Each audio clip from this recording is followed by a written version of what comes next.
Happy 4th of July, and welcome to Virtual VC, the Virginia Chorale's online concert offering during COVID-19.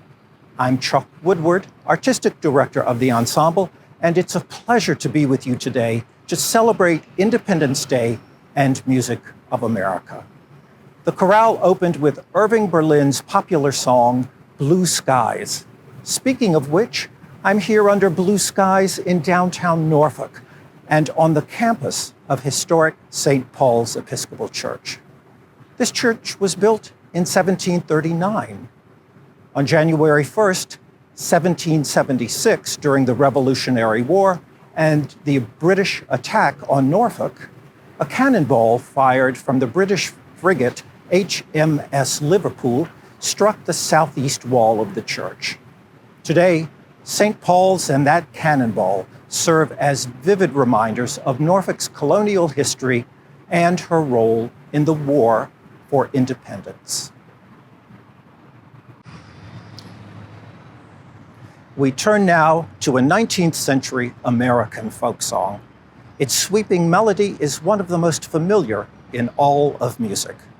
Variations on its text have appeared over the years, including one that places the song in a very scenic part of our Commonwealth. From February 2019, at St. James Episcopal Church in Richmond, the Virginia Chorale sings Shenandoah.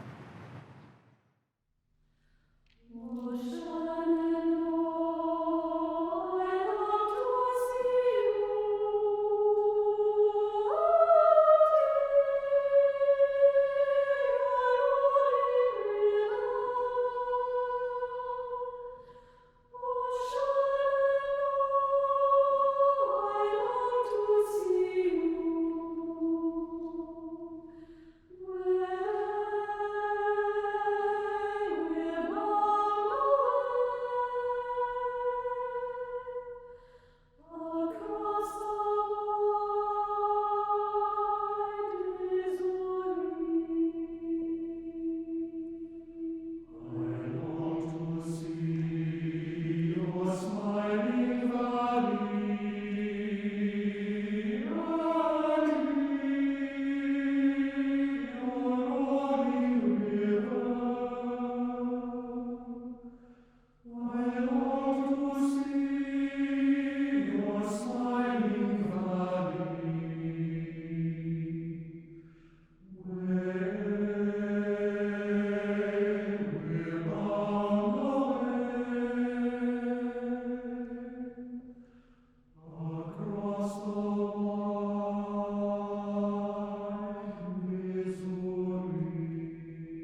Such a captivating arrangement and beautiful performance of this beloved American classic. Thank you, chorale singers.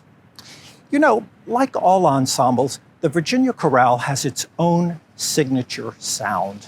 I'm often asked how the singers achieve that. Well, for a few insights, I spoke to two of our singers, soprano Christina Bartholomew and alto Kristen Ball.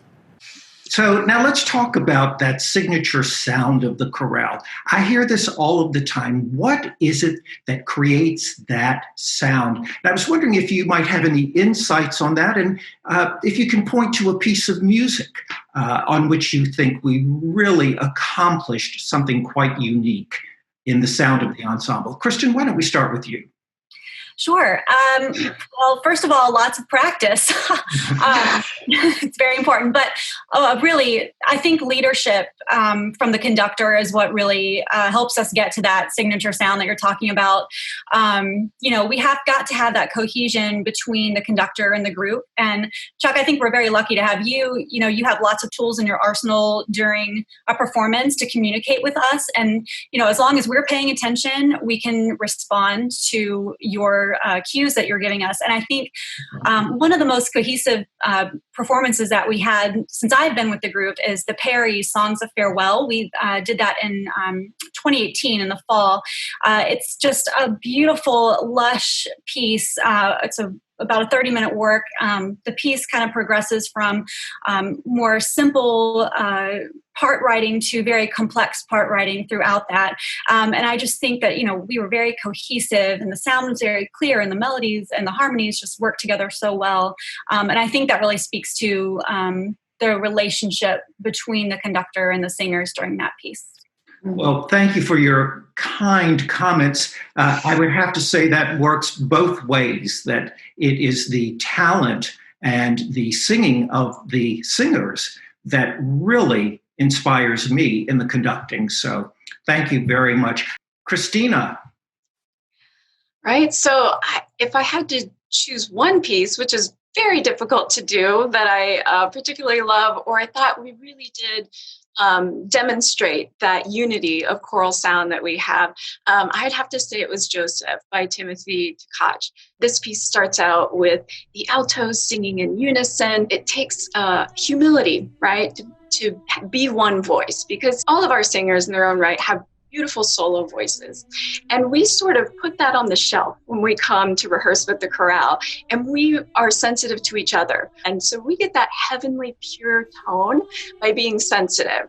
And so in this particular piece, when the altos start out, they really sound like one voice. They're communicating in such a way. And each time we sang it, it just got more and more cohesive because they listened to one another and just made it better every time. And that's what I love about choral singing, is this idea that by being sensitive, by being humble, it gets better. And I think that's actually a good life lesson too, that we can all exercise a little bit more.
And Christina, after the altos begin that piece of music, then the tenors join them in very close range. And I might add that when our tenors joined, it sounded as if it was one voice between. Yeah, they added to the conversation. They didn't take over. They just came alongside in agreement. Well, this work by Tim Tkach is a classic. We were delighted to perform it.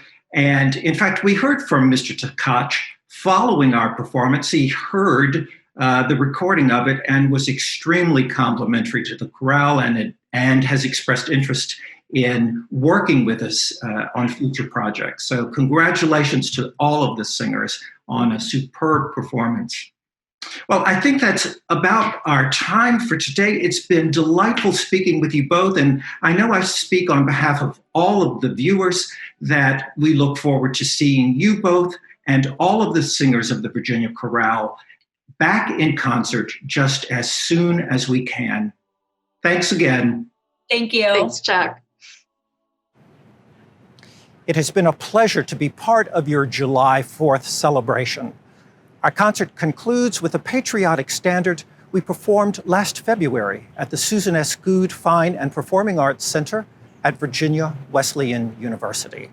Today, we offer it in tribute to the men and women who serve in our armed forces, who bravely defend our nation's independence and guard our treasured freedoms. For your service to our country and her citizens, we thank you. And to all of our viewers, the singers of the Virginia Chorale and I thank you for joining us today. Happy 4th of July, and now Irving Berlin's God Bless America.